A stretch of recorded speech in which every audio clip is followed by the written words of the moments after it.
Silakan Pak. Terima kasih Kang Deddy selaku pimpinan. Assalamualaikum warahmatullahi wabarakatuh. Selamat siang, salam sejahtera buat kita semua. Rekan-rekan Komisi 4 yang saya hormati, Pak Sekjen sekaligus PLT Dirjen KSDAE. Pertanyaan saya pertama, saya ingin langsung dijawab Pak. Terkait dengan konservasi di Taman Nasional Komodo dan urusan harga tiket ini masih merupakan kewenangan KLHK, kewenangan Bapak, kewenangan Ibu Menteri Siti Nurbaya, atau sudah tidak di kewenangan Bapak? Saya perlu tanya ini karena kalau bukan lagi di kewenangan KLHK, saya tidak akan tanya. Dan kita stop rapat ini, Pak. Mohon dijawab itu dulu, Pak. Ya, terima kasih, Pak Hatsi. Secara kewenangan jelas ya, Pak, dalam Undang-Undang 590, kemudian dengan Undang-Undang 23 2014, pemerintah daerah, kewenangan konservasi ada di Menteri LHK. Nah, di dalam PP 28 2011 dengan PP 108 pun di KSAKPA pun juga jelas, TN juga termasuk KPA, sehingga posisinya kewenangan sampai saat ini ada di Kementerian LHK. Nah, termasuk kewenangan tarif ada di Bapak, di KLHK? Ya, tentunya dalam kaitan dengan kewenangan untuk kontribusi PNBP yang ditetapkan sesuai PP 12, sementara masih PP itu, Menteri telah mengusulkan memang tarif untuk Taman Nasional Indonesia sudah ada yang masuk per orang itu tadi. Nah, di PP 12. Jadi kita sebatas ketentuan yang berlaku seperti itu. Nah, yang berkembang kalau dikatakan tarif, ini kan harus dilihat Pak. Tadi kan Flow Bamor itu dengan usulan Pak ya. Usulan dalam sebagai penyedia jasa sebagai penyedia sarana wisata. Dalam posisinya jasa lingkungan ya, penyediaan jasa wisata, dia selaku pemegang izin. Dan dia dapat juga dari Menteri LHK kewenangannya. Cukup dulu Pak, ya. Saya mau tanya satu-satu. Nah. Jadi saya ingin garis bawahi jawaban resmi KLHK, kewenangan mengenai konservasi di seluruh Taman Nasional, bahkan termasuk Taman Nasional Komodo, dan bahkan tarif, itu sepenuhnya ada di Menteri LHK. Kementerian Lingkungan Hidup dan Kehutanan. Kenapa KLHK dalam ribut-ribut soal Taman Nasional Komodo terkait dengan kenaikan tarif, hanya ada satu pernyataan yang kami rekam, Pak, dan rakyat itu rekam pada tanggal 11 Juli terkait dengan polemik soal kenaikan tarif. Waktu itu KLHK hanya bilang bahwa tarif ini rujukannya pada PP nomor 12 tahun 2014. Kenapa KLHK selama ini diam, Pak? Bapak tidak merasa kewenangan Bapak dilangkahi ketika ada pihak lain yang mengatakan bahwa tarif masuk menjadi 3.750.000 dan kemudian ada paket 15 juta. Paket 15 juta ini Pak mandatori atau opsional Pak? Karena terus terang masyarakat NTT menanggapinya begini Pak. Di satu sisi omong konservasi. Karena konservasi ada studi daya dukung dan daya tampung wisata, maka harus dibatasi jumlah pengunjung. Tetapi kenapa kok ujungnya ada semacam komersialisasi secara brutal melalui monopoli satu pihak, satu perusahaan tertentu yang boleh menjual paket 15 juta. Jadi teman-teman saya jelaskan dulu. Di Taman Nasional Komodo ada beberapa destinasi yang menjadi tujuan. Yang pertama saya sebut saja Pulau Komodo, di sana ada komodo. Ya, ini Loh Liang kalau tidak salah. Di dekat situ ada namanya Long Ping Beach, pantai beach yang lebih panjang. Lalu ada Pulau Padar, di depan Pulau Padar ada namanya Ping Beach. Lalu ada yang namanya Taka Makassar sebagai tempat untuk diving, untuk bertemu dengan Parimanta. Lalu ada yang namanya Pulau Rinca, ya, dan ada satu namanya Gua Kalong, betul ya Pak ya? Ini adalah destinasi-destinasi yang biasa dikunjungi oleh wisatawan manapun.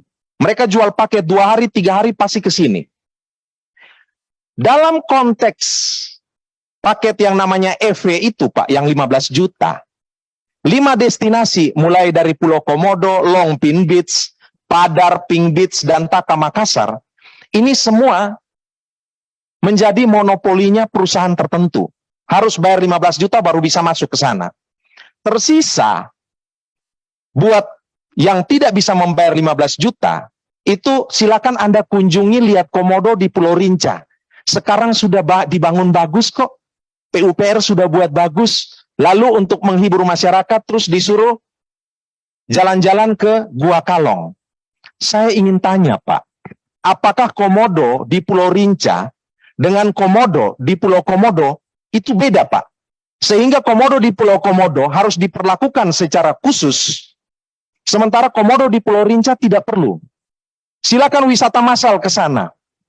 Tolong KLHK atau pihak yang berwenang, jangan menipu presiden. Jangan kasih informasi distortif kepada presiden, sehingga presiden mengatakan, kalau mau lihat komodo ke Rinca aja, atau di Rinca komodonya sama dengan di Pulau Komodo. Bicara Taman Nasional Komodo, Pak. Satu kawasan konservasi terintegrasi. Satu bentangan alam. Kenapa perlakuannya diskriminatif? Kenapa berbeda? Dalam paket 15 juta itu, ada item-item spesifik yang diusulkan. 100.000 untuk PAD Kabupaten Manggarai Barat, 100.000. 100.000 untuk PAD Provinsi NTT. Silakan cek, tolong dimunculkan, Irfan, yang tadi saya kirim. 2 juta untuk PNBP, diterima oleh Balai Besar Taman Nasional Komodo, ini angkanya. 7.100.000 dana konservasi. Pertanyaannya 7.100.000 dana konservasi ini siapa yang kelola? Siapa yang punya ekspertis dan kompetensi untuk mengelola dana 7,1 juta ini? Item-item konservasinya apa? Lalu fee buat PT tertentu itu 5435. Ini dasar hitungannya dari mana, Pak? Saya sudah cek, Pak. Masyarakat pelaku pariwisata bilang, kakak, kalau 15 juta ini jalan dan monopoli oleh satu perusahaan ini, kakak, maka tidak akan ada lagi wisatawan mancanegara ataupun wisatawan domestik yang mau ke Labuan Bajo hanya untuk pergi ke Pulau Rinca dan Gua Kalong.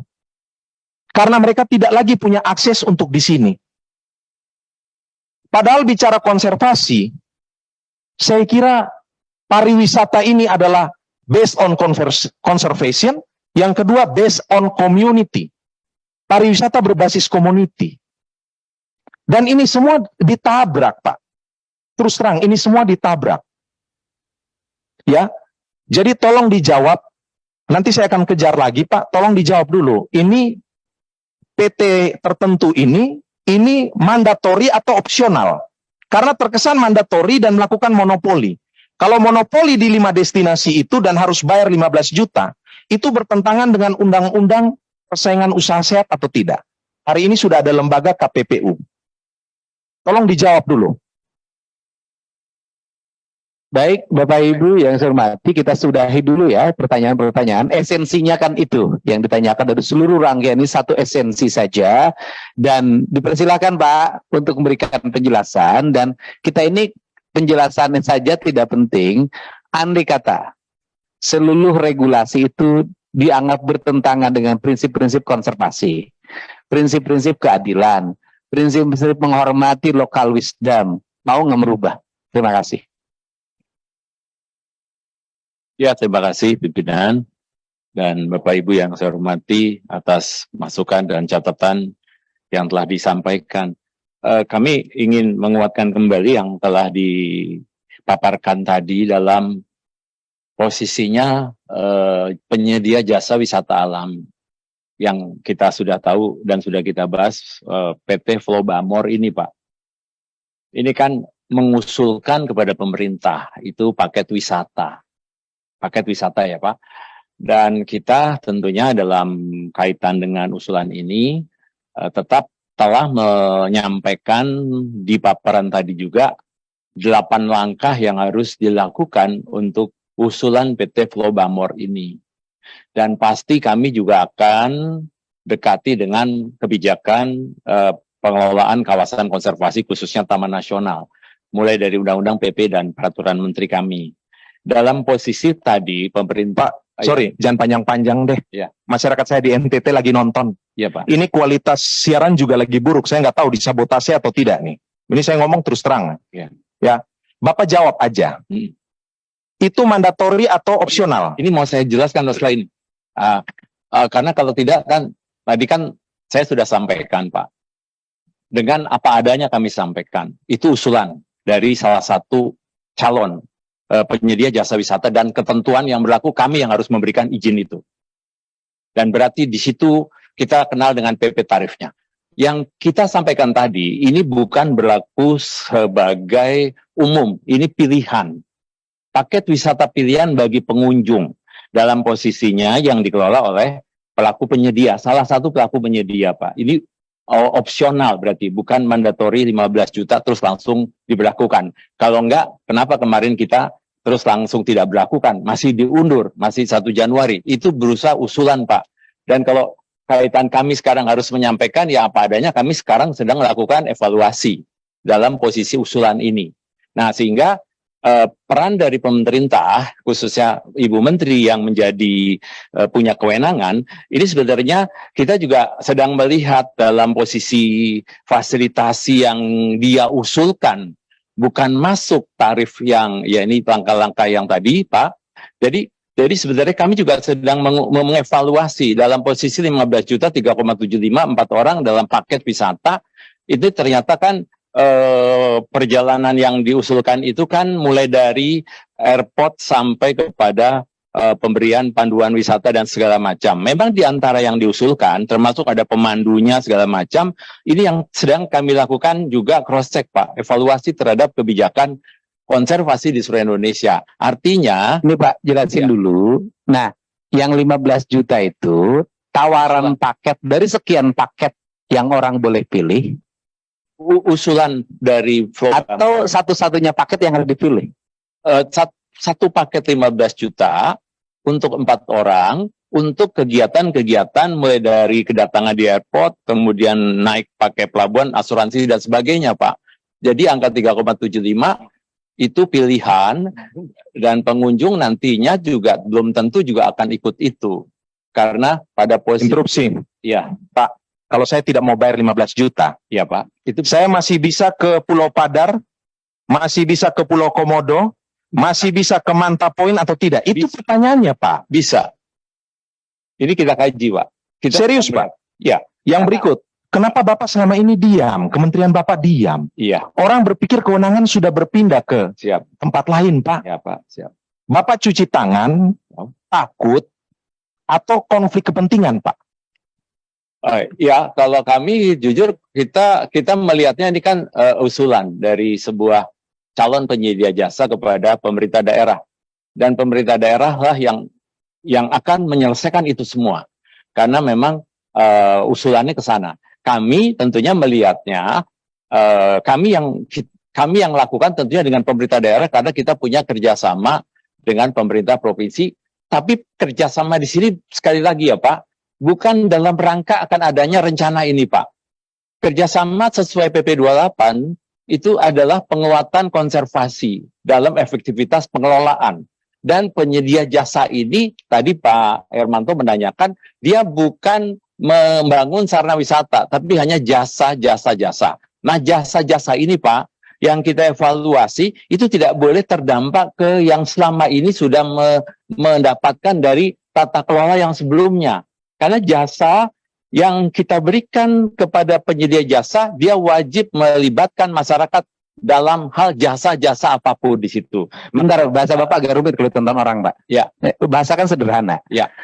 Ada tawaran paket wisata 15 juta. Usulan. Apa? Kan oke lah, usulan tawaran, ya kan? Apakah itu satu-satunya paket? Artinya gini, orang kalau pergi ke Komodo harus beli paket itu.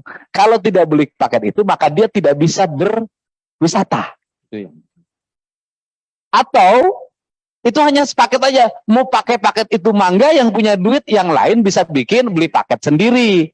Ya kan, datang naik pesawat harga sekian, nanti beli tiket sekian, berkunjungnya boleh hanya ke satu objek, gitu loh Pak.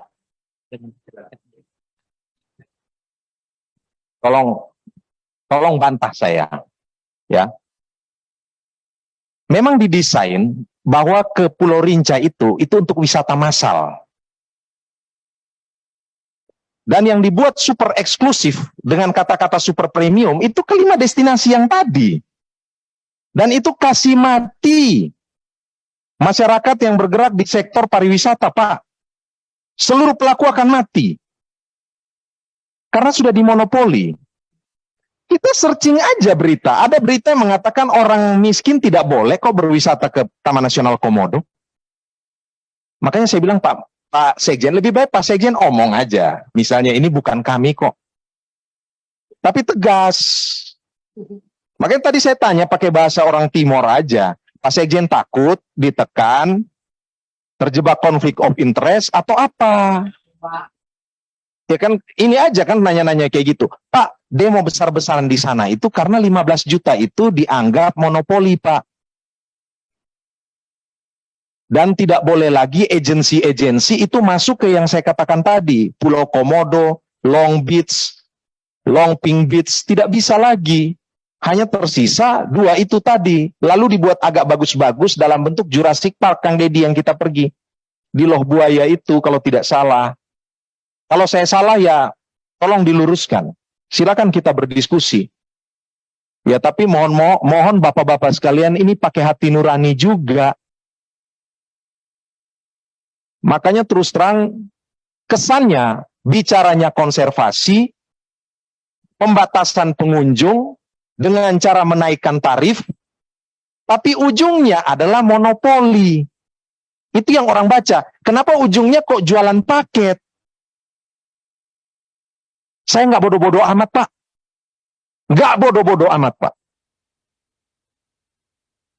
Saya duduk di sini pertaruhkan integritas dan kredibilitas. Dan idealisme, Pak. Ini belum lagi saya ngomong. Kasih tunjuk satu lagi. Ervan, kasih tunjuk lagi satu. Saya mau ngomong lah. Biar kita buka-bukaan. Hutan Bowosi, Pak. Saya baru pulang dari sana. Kasih tunjuk foto. Ini saya mau kasih tahu ke teman-teman Komisi 4, hutan Bowosi ini adalah hutan tutupan di pinggiran Kota Labuan Bajo. Ini menjadi sumber mata air di sana. Ini Pak, Kang Deddy, ini hutan Bowosi, ini 30 hektar dibabat oleh KLHK lewat BPDAS. Jadi negara membabat hutan untuk dijadikan tempat persemaian benih. Tolong jelaskan ke kami, babat hutan untuk buat benih. Ini pohonnya udah besar-besar di sini nih. Ini panas mau mati waktu saya ke sana. Rik. Dan mengancam, menambah krisis air di sana. Ini kerjaan siapa? Kerjaan KLHK. Babat hutan, Pak, 30 hektar. Di pinggir Kota Labuan Bajo. Pernah bicara dengan Komisi 4? Tidak pernah. Lalu yang ditanam di situ apakah vegetasinya sesuai dengan kondisi? Enggak. Bibitnya, benihnya didatangkan dari luar NTT. Cocok atau tidak? Belum tentu. Pak, kenapa kalau mau buat pusat persemaian benih, kenapa tidak sewa tanah lain yang masih nganggur? Lahan tidur, Pak. Lahan milik desa-desa yang ada di sana. Dengan melibatkan masyarakat, Pak. Ini, lihat, 30 hektar nih ini. Saya datang loh, Pak. Bukan cuma ngomong, saya datang nih, Pak. Sampai di sana saya cuma ketemu sama pekerja lapangan. 30 hektar hutan dibabat. Itu gimana, Pak? Untuk kepentingan siapa ini, Pak? Kenapa pohon-pohon besar dibabat, Pak? Dan informasi bukan cuma 30 hektar. Total 400 hektar akan diberikan kepada BOP. Kalau saya salah tolong diklarifikasi. Badan Otorita Pariwisata Labuan Bajo Flores. Atas dasar apa hutan ini tiba-tiba dialihfungsikan sampai 400 hektar? Sekarang mata air ada sekitar 3 sampai 12 mata air sudah mati di sana, Pak. Kita diajarkan menanam pohon, bukan membabat. Ini kalau buat berita di media, di Kompas, babat 30 hektar untuk tanam benih. Itu masuk akal atau tidak? Gitu loh, Pak. Untuk sementara saya kembalikan dulu. Baik, silakan Pak. Bapak pasti pusing ya? Enggak, Pak. Oh enggak, ya Iya. udah, kalau nggak pusing nggak apa-apa. Soalnya kan apa yang saya Bapak lakukan itu kan hanya menjalankan perintah. Iya. Iya, gitu.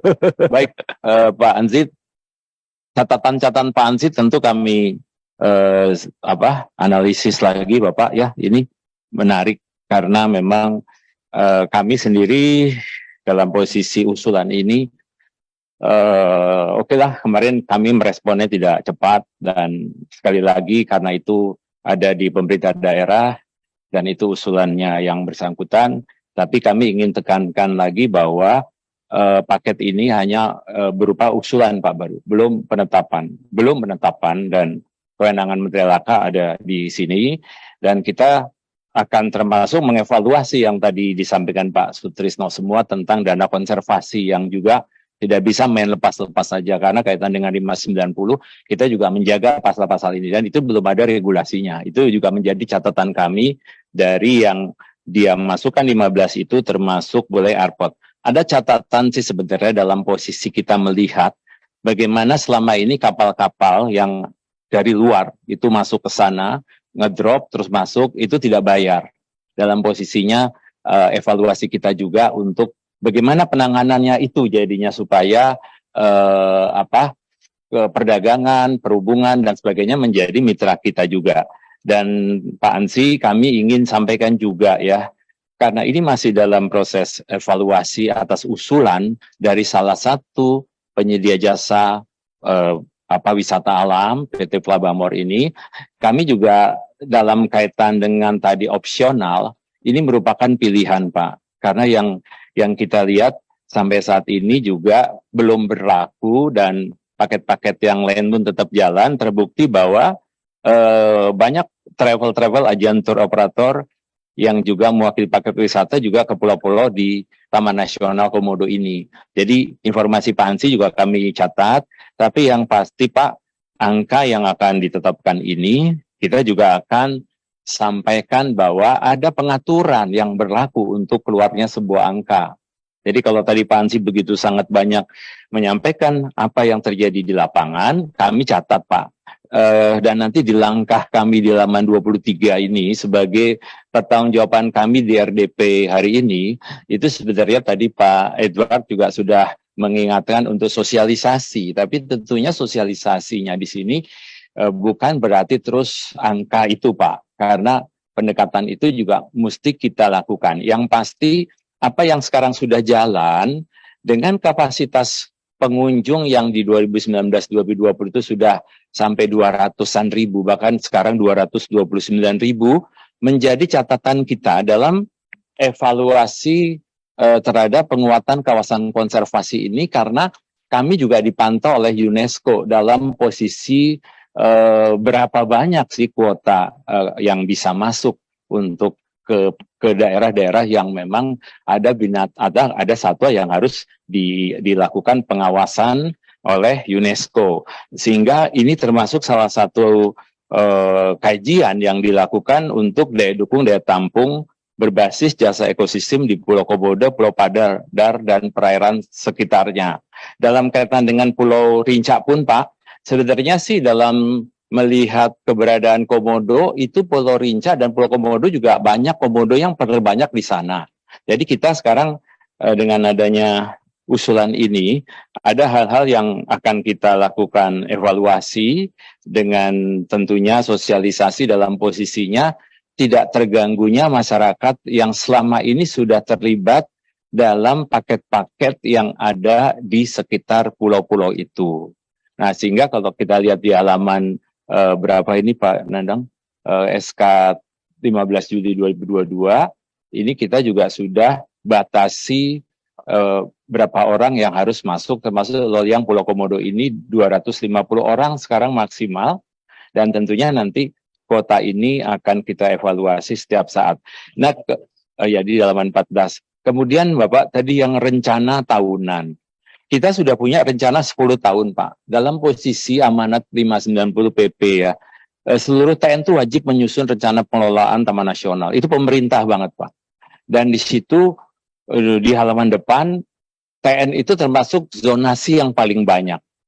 Dan zonasi yang tidak boleh berubah, zonasi inti, zonasi rimba, Nah, ada zonasi pemanfaatan dikasih di Komodo pun dari 173.000 itu hanya 500 hektar yang boleh diusahakan oleh swasta dalam kaitan dengan sarana prasarana. Jadi zonasi yang terlibat masyarakat di sana pun juga tadi ada zonasi tradisional dan lainnya. Sebenarnya rencana perundangan LTN itu sudah kita ikat dalam sebuah kinerja yang setiap tahunnya harus kita biayai. Jadi ketika bicara salah satu ya Pak, karena yang sekarang ada itu penyedia jasa wisata alam itu adalah koperasi Pak, yang juga telah memberikan kontribusi PNBP kepada kami, sehingga koperasi ini juga tidak boleh terganggu dengan adanya paket wisata yang diusulkan oleh Frabomor ini. Jadi kami mohon izin dan mohon maaf Bapak, kalau sampai RDP ini kita masih harus melakukan evaluasi dan keputusan untuk diundur menjadi nanti awal tahun itu akan disertai dengan langkah-langkah kami dengan pemerintah daerah. Cukup segitu dulu Pak Ansi, nanti sambil berjalan karena Bu Alin sudah menanyakan. Baik, terima kasih. Kesimpulan. 1. Komisi 4 DPR RI mendorong Kementerian Lingkungan Hidup dan Kehutanan, CKIU, Direktorat Jenderal Konservasi Sumber Daya Alam dan Ekosistem untuk melaksanakan program pemberdayaan serta peningkatan kapasitas masyarakat yang ada di dalam dan sekitar kawasan Taman Nasional di seluruh Indonesia, termasuk Taman Nasional Komodo, sehingga dapat berperan aktif dalam kegiatan operasional wisata alam, termasuk di dalamnya sebagai operator wisata alam dan pengembangan kerajinan tangan berbasis kearifan lokal. Setuju? Bentar Kang Deddy. Pak. Saya belum setuju. Di poin pertama dan kedua itu harus bisa menjawab dua hal yang kita diskusikan panjang lebar tadi. 1, saya kasih tawaran konkret. Komisi 4 DPR RI mendesak KLHK untuk membuat pernyataan resmi bahwa pengelolaan Taman Nasional Komodo sepenuhnya menjadi kewenangan KLHK. Itu harus ditegaskan. Karena itu menjadi problem. Itu poin pertama. Poin kedua, Komisi 4 DPR RI mendesak KLHK untuk menolak kenaikan tarif 3,75 juta karena terus terang dasar hukumnya tidak ada, belum ada studi yang komprehensif, dan tidak menunjukkan keberpihakan kepada masyarakat. Kira-kira itulah substansinya. 2 itu baru yang lain silakan mengikuti. Terus tambahin. Ya, untuk memberikan pernyataan resmi bahwa pengelolaan Taman Nasional, termasuk Taman Nasional Komodo, sepenuhnya merupakan kewenangan KLHK. Tanggung jawab dan kewenangan KLHK. Ya, berdasarkan peraturan tentu, karena kenapa ini harus ditegaskan? Karena seolah-olah ini bukan lagi menjadi kewenangannya KLHK. Berdasarkan KLHK. Nah, repot kalau negara melucuti perannya sendiri, terus kasih ke pihak lain. Atau KLHK melucuti perannya sendiri, kasih ke pihak lain. Pengennya begitu juga, tinggal persoalannya berani enggak? Nah, yang kedua itu menolak kenaikan tarif yang 3.750 karena belum ada kajian. Pak, kenapa kami ngomong gini, Pak? Tolong, Pak, kalau mau tarik antara retribusi atau tarik dana dari rakyat, tolong omong sama wakil rakyat. Karena kami ini memang mewakili rakyat, Pak. Jadi Bapak mau tarik pajak, mau tarik PNBP, mau tarik ini itu, biaya masuk ya harus omong sama kami, Pak. Kalau Bapak tidak omong sama kami tahu dari media sosial atau media mainstream yang lain. Waduh, lalu mitranya di mana? Oke, dah saya ketok ya. Siap mereka. Oke Pak, siap. Dah. Jadi gimana? Yang dua, kesimpulannya apa? Yang kedua, kakak. Apa kalimatnya, kakak? Saya bisa tambahkan ini. Boleh. Nanti kakak Ansi yang Komisi 4 DPR RI meminta Kementerian Lingkungan dan Hidup, Kehutanan untuk Mengkaji deh. mengkaji. Mengkaji tarif. Karena di menteri nggak ada, biasa menolak. Ya, Mengkaji tarif. mengkaji kembali tarif, Usulan. usulan tarif, kembali usulan tarif. Ya, kenaikan tarif wisata alam Taman Nasional Komodo. Komodo. Begitu? Udah cukup. Terima kasih. Nggak usah pakai angka. Udah setuju ya? Nah, 3. Yang 3 itu menurut saya kita perlu Ganti tuh sama yang kakaan sih. Apa itu kalimatnya? ya tadi kan yang kita minta itu Pak, kita ingin tahu setiap tahun itu untuk konservasi itu butuh berapa besar dananya. Nah, itu. Terus untuk apa dana-dana itu dipergunakan? Item-item konservasi itu. Kira-kira seperti itu. Dan dari mana sumber dana konservasi itu? Itu kira-kira 3. Ya. Komisi 4 DPR RI meminta Kementerian Lingkungan Hidup dan Kehutanan, CQ, Direktorat Jenderal Konservasi Sumber Daya Alam dan Ekosistem untuk menyampaikan data mengenai besaran dana konservasi di Taman Nasional Komodo dan Taman Nasional lainnya, gitu kan, per tahun beserta penggunaannya. Oke? Setuju? Setuju Pak. Dah. Supaya dari segi redaksionalnya benar, itu harus sumbernya duluan baru penggunaannya. Ya, sumber dan penggunanya. Itu terjawab di poin kedua. Mengkaji ulang usulan kenaikan tarif. Iya, itu sudah. Kenaikan tarif itu datang dari sebelah sana. MOU, ya. Oke. Dari sana, disuruh kaji ulang. Jadi singkat kalimatnya. Sudah. Ya, benar ya Pak ya? Oke, Setuju. ini yang secara prinsip rekomendasi ini sudah dapat diterima ya. Terima kasih. Terima kasih. Nanti redaksionalnya kalau dikit-dikit perbaikin.